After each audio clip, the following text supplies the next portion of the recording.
ఆధునిక యుగంలోకి చేరుకున్నామని గొప్పలు చెప్పుకుంటున్న మహిళల హక్కులు అందని ద్రాక్షగానే మిగిలాయి.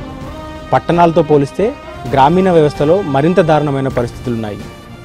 ఈ సమస్యకు పరిష్కారం కనుగొనేందుకు స్థానిక యువత నడుం బిగించింది. సత్యశోధక సమాజం పేరిట వారంతా మహిళల హక్కుల్ని వారికి తెలియజెప్పే ప్రయత్నం చేస్తున్నారు. ప్రధానంగా రాజ్యాంగ విలువల్ని క్షేత్రస్థాయిలో బోధిస్తున్నారు. ఈ యువజన సంఘం చేస్తున్న కార్యక్రమాలపై ఈ గ్రౌండ్ రిపోర్ట్లో మరిన్ని వివరాలు తెలుసుకుందాం.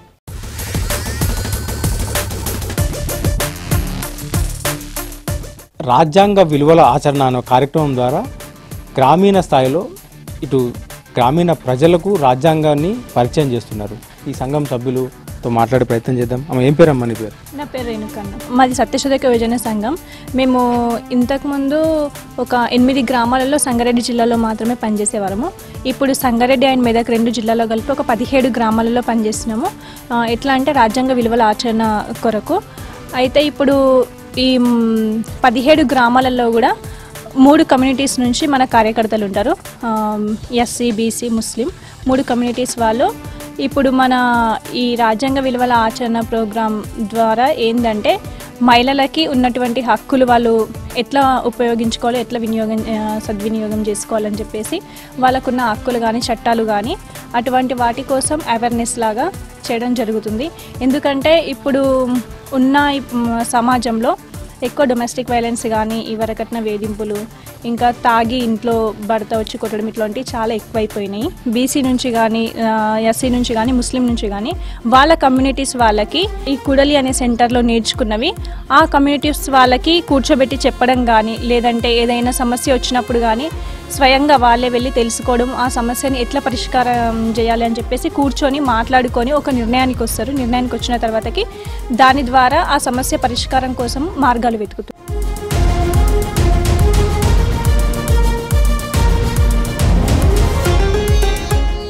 2019 ఇక్కడ కూడలి యక్షిలి సెంటర్లో ఒక లెర్నింగ్ ప్రాసెస్ జరుగుతుంది. అప్పుడు నేను ఇక్కడ ఐటీన్లు ఇక్కడికి వచ్చినప్పుడు మాకు కొద్దిగా సమాజం ఎట్లుంది, రాజ్యాంగం ఏం చెప్తుంది, మన ప్రజలు ఎట్లున్నారు అనేది క్లాసులు జరిగినాయి. ఆ తర్వాత ఇక్కడ ఎవరమైతే ఉన్నామో ఈ యువత అందరం కలిసి జ్యోతిరావు పూలే, సావిత్రిబాయి పూలే మొదలు చేసిన సత్యశోధక సమాజ్ని మేము రీఎస్టాబ్లిష్ చేసినాం. మళ్ళీ దాని స్ఫూర్తిని తీసుకొని అప్పుడు ఎదుర్కొంటున్న సమస్యలు ఇంకా మన భారతదేశంలో కులము, మతము, లింగ వివక్ష ఇవన్నీ ఇంకా సమస్యలు ఎదుర్కొంటున్నాం. వ్యవసాయ పరంగా కానీ ఎట్లాంటి సమస్యలు ఎదుర్కొంటున్నామో అప్పటి నుంచి ఇంకా అట్లనే ఉన్నాయి. ఇవన్నీ బలాలను మనం ఎట్లా ఎదుర్కోవాలి అని చెప్పేసి సత్యశోధక సమాజ్ స్ఫూర్తిని తీసుకొని సత్యశోధక యువజన సంఘం అని చెప్పేసి 2021 సావిత్రిబాయి పూలే వర్ధంతి రోజు మేము మళ్ళా స్టార్ట్ చేయడం జరిగింది. మా ముఖ్య ఉద్దేశం ఏంటంటే మన రాజ్యాంగం ఏం బోధిస్తుంది, రాజ్యాంగంలో ఉన్న విలువలు ఏంది, లౌకికత్వం అంటే ఏమది, సామాజిక న్యాయం అంటే ఏమిది, ఆర్థిక న్యాయం అంటే ఏంది, ఈ అంశాలపైన మేము ఇప్పుడు ప్రజెంట్ అయితే ఒక సంగారెడ్డి మెదక్ జిల్లాలో పని చేస్తున్నాము. తర్వాత ఈ తెలంగాణ వ్యాప్తంగా పనిచేయాలనుకుంటున్నాము. పనిచేస్తూ ఈ రాజ్యాంగం చెప్పే వాటిని ప్రజలతోని ఎట్లా అర్థం చేయించాలి, వాళ్ళకు ఎట్లా అర్థమవుతుంది అనేది ఒక ఆలోచనతోని ఈ గ్రామాలలో కార్యకర్తలను పెట్టి దానిపైన పని మేము కోరుకున్నది అంటే ముందు ముందు రాబోతుందనే ఒక నమ్మకం అయితే కలిగింది.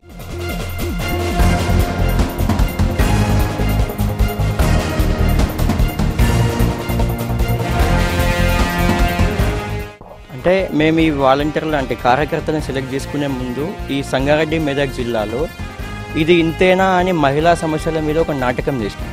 ఆ నాటకం చేసినప్పుడు ఆ నాటకం లాస్ట్లో ఒక ఫోరం అనే ఒక సెక్షన్ ఉంటుంది. దాంట్లో కొంతమంది యాక్టివ్గా పాల్గొన్నారు గ్రామ స్థాయిలో.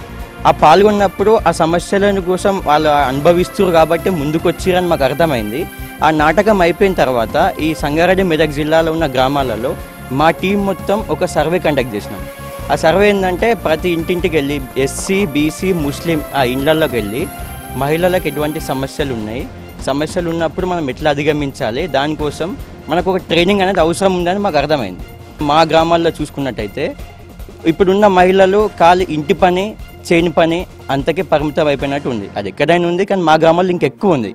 అది ముందు ఏం అధిగమించారంటే వాళ్ళు ఇక్కడ శిక్షణకు వచ్చినప్పుడు వాళ్ళు ముందు అడుగు బయట వేసారు. ఫస్ట్ ఇప్పుడు వచ్చిన కార్యకర్తలకు కుటుంబం నుంచి కూడా వ్యతిరేకత ఏర్పడ్డది. దాన్ని వాళ్ళు ఇక్కడ నేర్చుకున్న దాన్ని వాళ్ళ గ్రామంలో వాళ్ళ హస్బెండ్కి ఫస్ట్ చెప్పారు. వాళ్ళ హస్బెండ్కి చెప్పి ఎక్స్ప్లెయిన్ చేసినప్పుడు హస్బెండ్ సపోర్ట్తోనే వాళ్ళు గ్రామ స్థాయిలో తిరుగుతున్నారు. హస్బెండ్కి అర్థమైంది మన కోసం చేస్తున్నారు, మన పిల్లల భవిష్యత్తు బాగుంటుంది అనే ఉద్దేశంతో హస్బెండ్ ప్రతి ఒక్కరు ఇప్పుడు 40 మంది ఫెలోస్కి వాళ్ళ హస్బెండ్ సపోర్ట్ చేస్తున్నారు. ఇప్పుడు రీసెంట్గా ఒక 1 వీక్ బ్యాక్ ఏమైందంటే ప్రతి గ్రామంలో సమస్యలు వస్తున్నాయి. కానీ ఇప్పుడు ఒక అడుగు పడ్డది ఈ అత్నూరా మండల్ పన్యాల గ్రామంలో. ఆ మద్యపానం అనేది ఎక్కువ అయిపోయింది. అది గ్రామ స్థాయిలో బెల్ట్ షాప్లలో ఎక్కువ వస్తుంది. వచ్చినప్పుడు వాళ్ళందరూ మహిళలకు చర్చించి ఆ బెల్ట్ షాప్ల దగ్గరికి వెళ్ళి వాళ్ళు ఇప్పుడు మాల్ తెచ్చుకున్నారు కదా, మీరు మందు మీ దగ్గర ఉంది, ఒక 3 డేస్లో దాన్ని అమ్మేసేయండి, మళ్ళీ కొత్త మందు తేకండి అని చెప్పి వాళ్ళకి చెప్పడం జరిగింది. అదే విధంగా వాళ్ళు చెప్పినప్పటి నుంచి ఉన్నది మందు అమ్మేసుకున్నారు. కొంతవరకు అయితే ఒక 80% అయితే బంద్ అయిపోయింది. ఇంకా 20% నడుస్తుందని మాకు అనిపిస్తుంది. దానికోసం ఇంకో స్టెప్గా తీసుకుంటున్నారు వాళ్ళు. సో గ్రామాల్లో కూడా తెలుసుకుందాం, వీరు శిక్షణ ఇస్తున్న గ్రామాల్లో కూడా తెలుసుకొని అసలు వాళ్ళు ఏం నేర్చుకుంటున్నారు, రాజ్యాంగం గురించి వాళ్ళు ఏమనుకుంటున్నారు తెలుసుకునే ప్రయత్నం చేద్దాం.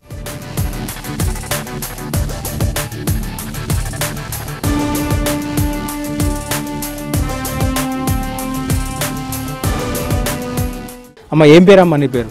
నా పేరు సువర్ణ. మాది పన్యాల విలేజ్, హత్నూరా మండల్, సంగారెడ్డి డిస్ట్రిక్ట్. 1 సంవత్సరం పాటు రాజ్యాంగ విలువల గురించి తెలుసుకుంటూ వాటిని మా గ్రామంలో ఆచరణలో పెట్టే కార్యకర్తలుగా పనిచేస్తున్నాము. నేను 10th వరకు చదువుకున్నాను. రాజ్యాంగం గురించి తెలుసు కానీ చదువుకున్నట్టు విన్నాం అంతే, కానీ ఇంతవరకు పూర్తిగా అవగాహన లేదు.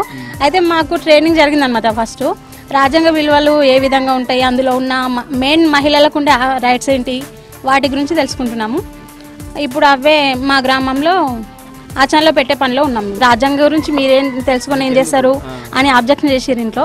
తర్వాత కొంచెంగా చెప్తే వాళ్ళు కూడా ఇప్పుడు మాకు సపోర్ట్ చేస్తున్నారు. ప్రతి ఇంటింటికి వెళ్ళి మాది ఒక సంఘం ఉన్నది, మేము ఇట్లా రాజ్యాంగ విలువ ఆచరణలో పెట్టే కార్యకర్తలుగా పనిచేస్తున్నాము.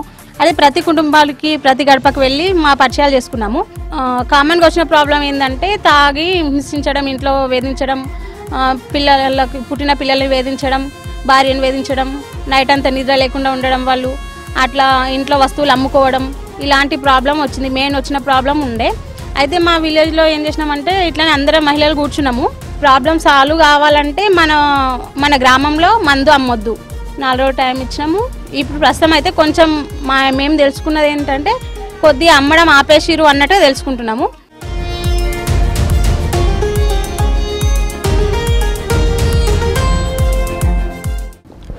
అంటే మాకు ఫస్ట్ రాజ్యాంగం ఇంట్లో చెప్పినప్పుడు ఓకే ఏదో ట్రైనింగ్ ప్రోగ్రామ్ ఉంది, ఆడపిల్లలు బయటికి వెళ్తే మనం నేర్చుకుంటే బాగుంటుంది అని చెప్పేసి మా నాన్న నుంచి సపోర్ట్ వచ్చిండే. అయితే అట్లా నేను ట్రైనింగ్ ప్రోగ్రామ్కి వెళ్ళడం. ఎక్కువ అంటే ఏ సమస్య ఉన్నా కానీ బయటికి చెప్పుకోలేరు ఎక్కువ శాతం ముస్లిం మహిళలు. కానీ అయితే అలాంటిదే మన సమాజంలో చాలా అణచివేతకు గురవుతున్న వాళ్ళు, అది మతం విషయంలో కావచ్చు, మన ఫ్యామిలీలో కావచ్చు. కాబట్టి అలాంటి వాళ్ళని మనం బయటికి తీయాలనే ఉద్దేశంతో ఇట్లా నేను ప్రోగ్రాంలో జాయిన్ అయ్యాను. నేను రాజ్యాంగంలోని హక్కులు విలువల గురించి నేర్చుకోవడం జరిగింది. గ్రామంలో ఎలాంటి సమస్యలు ఉన్నాయి దాన్ని బయటికి తీసే ప్రయత్నంలో ఉన్నాము. మా ముస్లిం ఫ్యామిలీస్లో ఎట్లుంటుందంటే బయటికి వస్తే వాళ్ళు చాలా వ్యతిరేకతకు గురవుతారు. సో అలాంటి వాళ్ళని ఇంకా బయటికి తీయాలి అని అనుకున్నాను. సమస్యని ధైర్యంగా వచ్చి వాళ్ళు ముందు వచ్చి చెప్పేలాగా.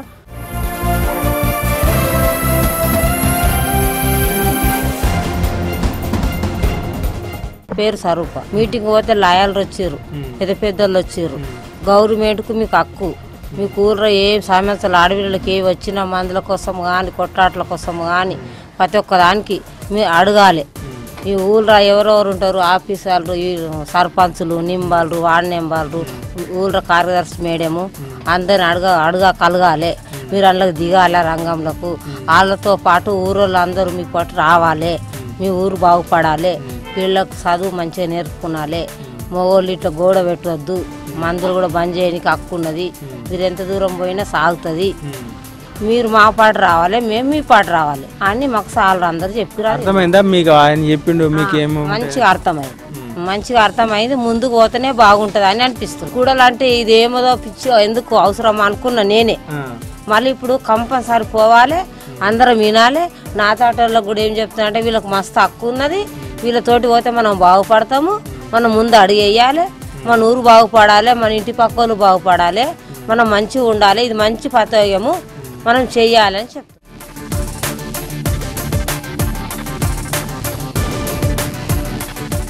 బయటికి వెళ్ళక ముందు చదువుకున్నప్పుడు విన్న రాజ్యాంగం కోసం. ఏం చదువుకున్నావు? నేను 10th వరకు చదువుకున్నా. ఈ రైట్స్ ఏవేవి ఉన్నాయి అనేది నాకు కూడా తెలియదు. ఈ ట్రైనింగ్కి వెళ్ళినాక అప్పటి నుంచే తెలుసు. సత్యశోధక యువజన సంఘంలో చేరినాక రాజ్యాంగ విలువలు ఆచరణలో పెట్టే కార్యకర్తగా జైన్ అయినప్పటి నుంచే తెలుసు నాకు. అప్పటి నుంచి మా ఇంట్లో ఉన్న పిల్లలకు, ఆడపిల్లకు స్వేచ్ఛ సమానత్వం, మగపిల్లలతో పాటు ఆడపిల్లకు మగపిల్లలకు ఎంత ఉందో ఆడపిల్లకు కూడా సమానత్వం, స్వేచ్ఛ, హక్కు అన్ని సమానంగా ఉండాలని తెలిసినాయి సార్.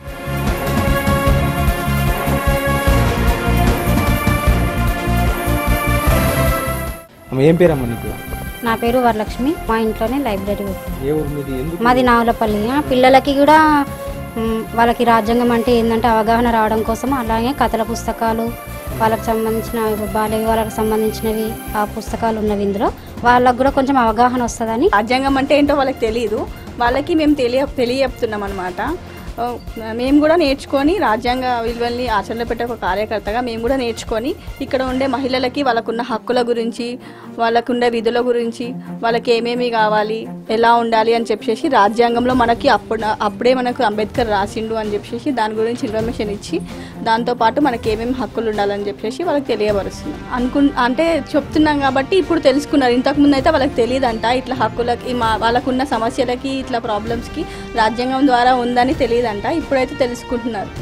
అప్పటితో పోలిస్తే ఇప్పుడు కొద్దిగా డెవలప్మెంట్ అయితే ఉంది. పిల్లలలో ఉంది, పెద్దల్లో ఉంది. ఇప్పుడు వాళ్ళకి ఇక్కడ ఉన్న పుస్తకాలు అంటే స్కూల్లో ఉన్న పుస్తకాలు వేరే, ఇక్కడ ఉన్న పుస్తకాలు వేరు కదా. ఇవి కథల పుస్తకాలు కాబట్టి వాళ్ళు చదవడానికి కొద్దిగా ఇంట్రెస్టింగ్గా ఉన్నారు. దాదాపు వీళ్ళు ఏదైతే స్వచ్ఛంద సంస్థ ద్వారా ఏర్పాటు చేసిన ఆర్గనైజేషన్ సత్యశోధక సమాజ్తో పాటు ఇటు రాజ్యాంగ బోధనా కేంద్రాల్లో ప్రధానంగా వాళ్ళ ఇళ్లలోనే ఒక గదిని ఏర్పాటు చేసుకుని ఒక లైబ్రరీని కూడా ఏర్పాటు చేస్తున్నారు. సో దీని ద్వారా ఒక రాజ్యాంగాన్ని గ్రామీణ ప్రజలకు పరిచయం చేస్తున్నారు, వాళ్ళ హక్కుల్ని తెలియజెప్పే ప్రయత్నం చేస్తున్నారు.